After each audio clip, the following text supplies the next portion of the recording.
हमने पिछले वीडियो में आपसे यह सवाल पूछा था, मेटल्स दूसरे मेटल सॉल्ट्स के सॉल्यूशंस के साथ कैसे रिएक्ट करते हैं। यह कॉन्सेप्ट बहुत आसान है।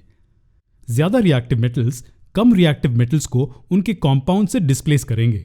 एग्जाम्पल के लिए, अगर मेटल ए मेटल बी से ज्यादा रिएक्टिव है तो हमें प्रोडक्ट्स साइड में ये मिलेगा। हम एक आसान एक्सपेरिमेंट कर सकते हैं इसे समझने के लिए। एक कॉपर वायर और एक आयरन नेल लें। ये सुनिश्चित करें कि ये साफ हो। हमें 2 टेस्ट ट्यूब्स की भी जरूरत होगी, एक में आयरन सल्फेट का सोल्यूशन और दूसरे में कॉपर सल्फेट का सोल्यूशन।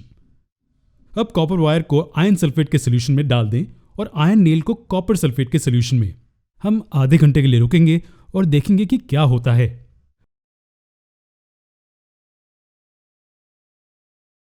हम देखते हैं कि रिएक्शन सिर्फ उसी टेस्ट ट्यूब में होता है जिसमें आयरन नेल रखा हुआ है।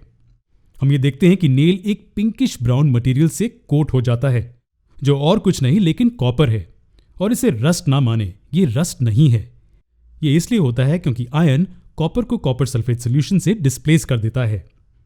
अगर इसे कुछ घंटों के लिए रखा जाए तो कॉपर बड़ी मात्रा में कॉपर सल्फेट सोल्यूशन से डिस्प्लेस हो जाएगा और आयरन उसकी जगह ले लेगा, आयरन सल्फेट सोल्यूशन बनाने के लिए जिसका रंग हरा होता है। दूसरे टेस्ट ट्यूब में रिएक्शन का क्या? जी हां, वहां कोई रिएक्शन नहीं होता। और ये इसलिए क्योंकि आयरन कॉपर से ज्यादा रिएक्टिव होता है। कॉपर यहां आयरन को डिस्प्लेस नहीं करेगा। तो हम यहां क्या सीखने की कोशिश कर रहे हैं? वीडियो की इस सीरीज में हमारा लक्ष्य मेटल्स की रिएक्टिविटी के ऑर्डर को ढूंढना था। मेटल्स को ऑक्सीजन, पानी और एसिड से रिएक्ट कराने से हमें इनके ऑर्डर के बारे में आइडिया मिला। और बहुत से ऐसे एक्सपेरिमेंट्स करने से हमें यह भी पता चल जाएगा कि कौन से मेटल्स ज्यादा रिएक्टिव है।